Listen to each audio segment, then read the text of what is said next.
긍정평가 40.8%고요. 부정평가가 56.5%입니다.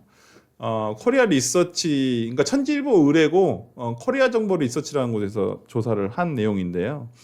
뭐 우리가 일반화시키긴 좀 그렇지만은 어쨌든 그냥 흐름이라는 차원에서 한번 저희가 이 여론조사를 한번 분석을 해보고 싶은데 뭐 최근에 어쨌든 간에 좀 하락세잖아요. 요 이전 같은 거에 이전 조사에 비해서 많이 떨어진 거죠. 8%가 떨어졌어요. 8%. 예, 같은 조사에서 같은 여론조사 기관 의뢰한 거 기관에서 한 8% 정도가 떨어졌는데 7.8% 하락했고. 예, 그러니까 7.8% 정도 예, 천지일보에서 한 조사에서 우리 박원석 의원님은 이 하락의 원인을 어떻게 아니 뭐 여러 가지죠. 어쨌든 지방선거 끝나고 나서 그 지방선거에서 여당이 이긴 것 같지 않은 결과를 맞았잖아요. 네. 이제 그 연장선에서의 어쨌든 효과일 수도 있고요. 최근에 이제 그 뭡니까 보안수 사건 네. 그 논란이 커지면서 그 진영 내부 결집은 강하게 이루어지는데 네. 국민 전체 여론을 보면은 보안수 사건을 존치해야 된다는 여론이 많아요. 그렇죠. 근데 이제 여당 분위기는 좀 다르게 흘러가고 있어요. 굉장히 강경해졌어요. 네, 갑자기. 그에 대해서 제가 보니까 비판적인 그런 여론도 일정하게는 투영돼 있을 거고. 그리고 이제 뭐 부동산 정책 관련해서도 네. 어쨌든 이제 지지하는 사람도 있지만 반대하는 의견도 많아요. 오늘도 네. 뭐 그 부동산 정책 토론회에서 특히 이제 대출 규제 풀어달라 이런 요구들이 많았다고 하는데 그런 것도 일정하게 투영돼 있을 거고 여러 가지가 복합적이죠. 네. 그러니까 사실은 이제 정권이 2년차 들어가기 때문에 초기 허니문 효과는 끝났고 진즉에. 네. 그리고 지금 여권 내부의 균열 양상을 보세요. 전당대회 앞두고서. 아니 이거는 집권 1년차 정권이라고 보기 좀 어려운 현상이 벌어지고 있어요. 대통령한테 무슨 권력의 썩은 내 얘기를 하지 않나. 그러니까 이런 게 사실은 다 저기에 반영이 되고 있다고 생각해요. 그러니까 일종의 자중질환이 저게 투영이 되는 거죠. 그래서 저는 위기감을 느껴야 된다고 보고 네. 좀 질서를 찾고 이 정리를 해야 돼요. 근데 지금 보면 전당대회 중이라서 그럴 수도 있는데 너무 무질서해. 지금 여당의 이 권력 내부의 모습이라는 게. 그리고 이재명 대통령이 어떻게 보면 지지율도 초기에 굉장히 높았고 네. 내란 이후에 뭔가 내란 청산이라는 그런 정치적 분위기 혹은 국민적인 어떤 그 기대 이런 걸 업고서 집권을 시작했기 때문에 힘이 굉장히 셀 거라고 생각했지만 이 여권 내부를 들여다보면 이재명 대통령의 권력 기반이 굉장히 취약한 거예요. 그 취약함이 난 드러나고 있다고 생각해요. 그렇죠. 어디 유시민 같은 사람이 무슨 대통령한테 본인이 대통령 이겨보고 무릎 한번 꿀려보겠다고 저런 일이 벌어집니까? 네. 저게 그 취약성이에요. 비주류가 집권했을 때 나타나는 전형적인 현상이에요. 네. 아니 근데 그렇죠. 이제 노무현 대통령도 비주류였는데 대통령이 된 케이스였으니까. 그래서 탄핵됐잖아요. 그럼 이제 탄핵으로 가는 건가요? 그건 아니고. 아니 정리가 아주. 본인이 이코노미스트에 네. 아니 그 탄핵이 당시에 보수 정당 박근혜 정당만으로 됐겠냐고. 안 됐죠. 아니거든. 아니 지금 경기도지사 하고 계신 분이 아주 앞장서가지고. 그러니까. 네. 아니 이런 가운데 아니 그 다 여쭤볼게요. 한번 지금 최근에 어떤 이런 흐름이라든지 대통령의 지지율이 호남 반도체 때 약간 다시 조금 상승세를 보였는데 그 호남 반도체가 어느 날 그냥 쏙 들어갔어요. 그 얘기가 쏙. 아니 왜냐하면 네. 처음에는 막 환희에 그 들떠 있었는데 그렇죠. 그꽤 오래 걸리는 데다가 네. 기본적으로 몇 가지 갖춰주지 않으면 네. 삼성이나 SK가 들어가서 투자하기 쉽지 않거든요. 그렇죠. 그러니까 현타가 온 거예요. 특히 호남 광주의 권리 당원들께서 제가 볼 때는 이 공부보 네. 지금 배 소장이 안 오셔갖고 제가 이렇게 다시 세 글자로 얘기를 하자면 네. 공소취소, 부동산, 그다음에 보안수 사건 네. 이게 계속 이렇게 하방 압력을 주는 세 가지 요인이 되지 않을까. 네. 공소취소는 이게 현실화되면 이거는 반드시 대통령의 지지율을 떨어뜨릴 거고요. 네. 지금 부동산은 조짐이 보여요. 네. 지난번 서울시장 선거도 그랬지만은요. 네. 오늘 부동산 대토론에 이거 이미 예상했던 얘기들입니다. 네. 그런데 본인이 뭐라고 하냐면은 갈등과 저항을 감수하더라도 부동산 정책 책임질 것이요? 어떻게 책임져요? 어떻게 책임집니까? 문재인 대통령 기억나세요? 다른 건 몰라도 부동산 자신 있다 그러면서 다 망가놨어요. 그렇죠. 기억나십니까? 네. 그 책임진다라는 말, 그러니까 본인이 어떻게 자기 돈으로 책임질 거예요? 어떻게 해야 돼요? 어떻게 책임져요? 네. 지금 그 집값이 너무 올라서 전세도 못 들어가고 월세도 못 내고 집을 사야 되는데 사지도 못한 사람들 평생 집 한 채 갖고 있었어요. 그런데 어떻게 하다 보니까 강남에 옛날에 정말 비싸지 않을 때 사놨는데 지금 갑자기 올랐다는 이유로 보유세에다가 양도하려면 엄청나게 지금 물어야 되는. 네. 그런데 은퇴해갖고 나 벌이도 없어. 맞아요. 이런 사람들 어떻게 책임질 거예요? 그다음에 보안 수사권. 이거는 보니까 보안 수사권 전면 폐지할 것 같은데요. 이거 네. 하자마자 이제 사달이 날 테니까 두고 보세요. 우리 허준석 대변인 보시기에는 저는 어마어마한 엄청난 그 부조리극을 보고 있는 것 같아요. 블랙 코미디를 네. 보고 있는 것 같습니다. 네. 이게 현실인가 싶을 정도예요. 노무현 정부 때 해봤는데 대실패했고 문재인 정부 때 똑같이 또 했는데 더 실패했었던 거를 지금 똑같이 또 하잖아요. 이재명 대통령께서. 왜 그러는 거예요? 그래서 코스피 5천보다 부동산 잡는 게 더 쉽다 그랬지 않습니까? 네. 근데 불과 몇 달 만에 이제 또 다 예상했던 거죠. 당연히 뭐 똑같은 그 메커니즘으로 지금 집값은 그때보다 더 오르고 네. 전세 월세는 3배가 오르고 네. 매물도 씨가 마르고 이런 처참한 대실패인데 이러면 정상적인 사람이라면 네. 아 죄송합니다 잘못했습니다 다시 바꾸겠습니다라고 해야 되는데 네. 이분은 지금 대토론회를 해가지고 전혀 엉뚱한 방향으로 이제 그 답을 내리잖아요. 세금 내가 정치적으로 손해 보더라도 세금으로 바로 잡겠다라고 하지 않습니까? 네. 우리나라의 그 GDP의 3%가 부동산 세수입니다. 네. 부동산 세금이에요. OECD 평균이 1.6%예요. OECD 평균보다 우리나라가 2배를 더 걷습니다. 부동산 세금을. 네. 근데 이제 양도세, 보유세하고 이제 그 거래세 중에 우리는 이제 거래세가 엄청나게 많고 취득세, 등록세, 양도세 이런 게 많고 네. 보유세는 낮다라는 주장인 거예요. 근데 이재명 대통령에서 보유세를 이제 높이겠다는 거 이게 OECD보다 낮으니까. 그렇죠. 근데 전부 다 합치면 우리가 훨씬 더 많단 말이에요. OECD 국가들보다. 네. 그런데 세금으로 때려잡겠다 다시.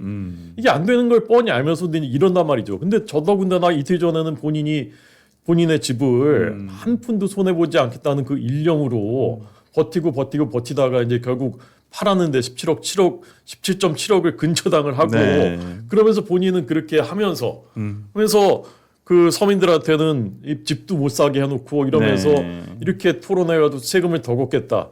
이게 도대체 정상적이고 합리적인 사람들의 생각에서 할 수 없는 일인데 이런 일들이 벌어지는 거 보면서 뭐에 씌었나? 저분들은 벌써 세 번째로 저러니까 네. 그런 생각을 하게 되는 거죠. 이거 관련해 가지고 청와대 그 정책 유튜브 채널이 있어요. 저도 몰랐습니다. 솔직히 보진 않아서. 근데 안기령 부대변인하고 한문도 명지대 대학원 겸임 교수가 대통령의 이 부동산 거래를 가지고 약간 설명하는 영상이 이제 올라왔습니다. 이 영상 저희가 한번 보시고 얘기 한번 이어가 보도록 하겠습니다. 공교롭게 이 양지마을 일대가 이 사업 시행자가 신탁사가 합니다. 네. 신탁사가 하는 경우에는 조합원 지휘권 양도가 금지되는 경우가 있습니다. 조합원 지휘권이 없다라면 의미가 없지 않습니까?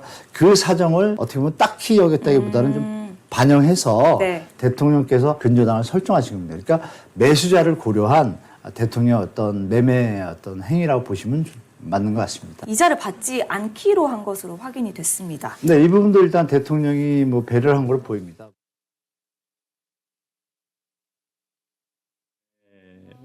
증여세 처리한다고 청와대에서 밝혔습니다. 이거 제가 좀 먼저 말씀드릴게요. 예. 그러니까 이 문제에 대해서 저는 야당이 비판하는 그 취지도 또 비판도 할 수 있다고 생각합니다. 네, 왜냐하면 네. 통상적 거래 형태는 아니거든요. 그렇죠. 근데 이제 대통령의 집을 파는 문제이기 때문에 이제 국민적 관심이 집중될 수밖에 네. 없어요. 근데 이걸 이제 비판하려면 두 가지 조건이 성립이 돼야 되는데 이게 불법이냐 위법이냐 이건 아니에요. 첫 번째로. 불법 아닙니다. 두 번째로 대통령이 이걸 통해서 이익 본 게 있느냐. 오히려 집을 팔므로 인해서 장래의 기대 수익 측면에서 봤을 때는 엄청난 손실을 봤죠. 사실은 공직자는 1주택이기 때문에 다주택자라면 집을 팔아야 되는데 한성숙 총리가 얼마 전에 팔았듯이. 네. 근데 대통령은 이 집 한 채밖에 없기 때문에 안 팔아도 돼요. 근데 본인이 이제 부동산 정상화 의지를 가지고 나부터 솔선수범하겠다 이러고 내놓은 건데 이게 만약에 그냥 들고 있었다면 나중에 재건축이 되면 한 지금의 2배쯤 된대요. 그때 가봐야 알겠지만 어쨌든 그 정도 이익을 포기하고 집을 판매한 겁니다. 네. 다만 이게 이제 일반적으로는 어쨌든 뭐 그 집을 사고 팔 때 네. 현금 주고 사고 팔잖아요. 아니면 대출 받아서 그렇죠. 뭐 대출 받은 걸 가지고 네. 매도인이 사고 파는데 이 경우에는 지금 현재 세입자는 나갔다 그러더라고요. 있었는데 나갔어요? 나갔대요. 11억 얼마 줬대요. 네. 그리고 근데 이제 지금 매도인의 집이 안 팔려가지고 매도인이 예, 점검 처리를 예, 10월에 해주겠다. 네, 네, 네. 그걸 양해해주고 대신에 매도인을 무조건 믿을 수는 없으니까 근저당을 설정한 거죠. 네. 근데 시장에서 이런 거래 형태를 매도인 금융이라고 불러요. 그렇다 보니까 셀러 파이낸싱? 그러니까 대통령이 대출해 준 거 아니냐. 네. 근데 이제 매도인이 사실은 대출이 필요했던 사람은 아니고 돈이 없는 사람이 아니에요. 네. 자기 집이 안 팔려서 네. 일시적으로 4개월간 지금 잔금 처리를 유예한 거죠. 네. 근데 이제 국민적 인상으로 보면 좋지 않아요. 제가 아까 위법이나 불법은 없고 대통령이 뭐 이걸 통해서 이익을 본 것도 없지만 그렇다고 이게 토지거래 허가구역 내의 대출 규제에 그런 어떤 일반적인 문제점 거기에 대해서 얼마든지 정책적으로 토론할 수 있다고 생각해요. 근데 그런 어떤 본인들의 정책에 말하자면 자가당착에 해당하는 네. 그런 어떤 전형적인 사례인 듯 네. 그렇게 보는 것도 제가 보기에는 약간의 비약이라고 생각하고 근데 저는 좀 아쉬운 건 그런 거예요. 이 집이 좀 안 팔리다가 늦게 팔렸잖아요. 네. 그러니까 7월 30일 날 지정고시가 되는데 재건축 네. 7월 30일 지나면 이 집은 안 팔립니다. 그렇죠. 이 집을 사는 사라면 조합원주의가 승계가 안 되고 안 되죠. 청산 그 절차만 청산 가치만 받고 현금 나가야 청산. 돼요. 네. 그러니까 입주권이 보장이 안 돼요. 네. 그러니까 7월 30일 지나면 안 팔리는 집이에요. 그러니까 7월 30일 전에 무조건 팔아야 돼요. 팔려면. 네. 그러려면 집을 한 25억쯤에 내놨으면 그리고 25억쯤에 팔렸으면 국민의힘에서 별말 못했을 거 아니냐. 시세하고 5억이나 손해보고 팔았으면 한석수 총리가 그렇게 팔았잖아요. 네. 근데 이제 대통령도 사람인지라 그렇게 싸게 내놓기는 좀 그렇고 어쨌든 받을 수 있는 데까지는 받자.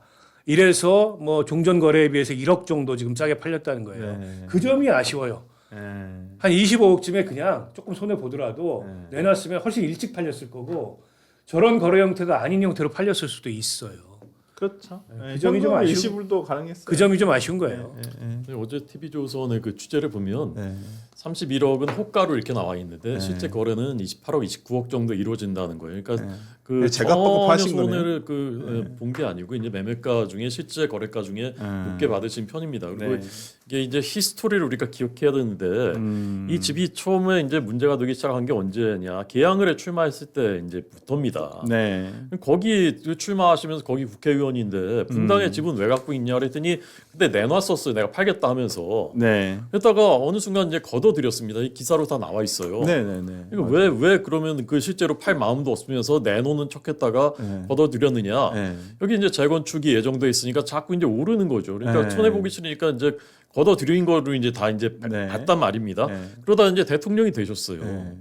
대통령이 되면 실거주 안 하죠 거기에. 네. 그다음에 퇴임하면은 그 사전은 신축하지 않습니까? 그렇죠. 대부분이 다 그렇죠. 이제 네. 경호동도 있어야 되고 그렇기 네. 때문에 네. 아파트 들어가 살기는 어렵거든요. 네. 그러면 어차피 여기 이제 비거주나 마찬가지니까 여기 음. 이제 그러면 원래부터 약속했던 데니까 내놔야 되는 것 아니냐 했었던 겁니다. 네. 근데 그래서 이제 내놓은 거예요. 근데 네. 계속 또 안 팔았어요. 네. 근데 지금 말씀하신 대로 이게 3억 몇 천인가에 98년에 사셨다는데 네.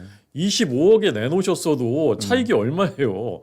20억이 넘는 거지 않습니까? 네. 그런데 이 나라일 하시는 분이 나라님이 수많은 서민들은 지금 집을 살 수가 없어요. 대출이 막혀가지고 그렇죠. 고통받고 있는데 본인은 단 1억도 손해보지 않겠다는 그 일념으로 17억 7천 이렇게 편법을 해가지고 이렇게 거래를 했다. 네. 이거를 국민들께서 탈법 이건 위법이고 불법이 아니니까 그건 괜찮다라고 생각하는 국민들이 과연 몇 %나 되겠냐라는 얘기죠. 그러니까 이게 약간 뭐 이제 민주당에서 나오신 분들의 얘기를 좀 들어보니까 종합을 해보니까 이게 불법은 일단 아니다. 근데 조금 약간 핀트를 조금 잘못 파악하시는 건 이게 일반 국민들이 들었을 때 다 좋다 이거예요. 근데 기분이 안 좋다라는 거야. 맞아. 예. 그건 있어요. 기분이 나빠. 이거 그리고 지금 대출도 막아놓고 토지 거래 허가를 묶어놓고 지금 뭐 어찌 보면 거래를 굉장히 하기 힘든 상황이잖아요. 근데 대통령이 이런 식으로 아주 착한 매도인이 돼가지고 17억 7천만 원을 잠시 빌려줘서 3개월 뒤에 갚아라.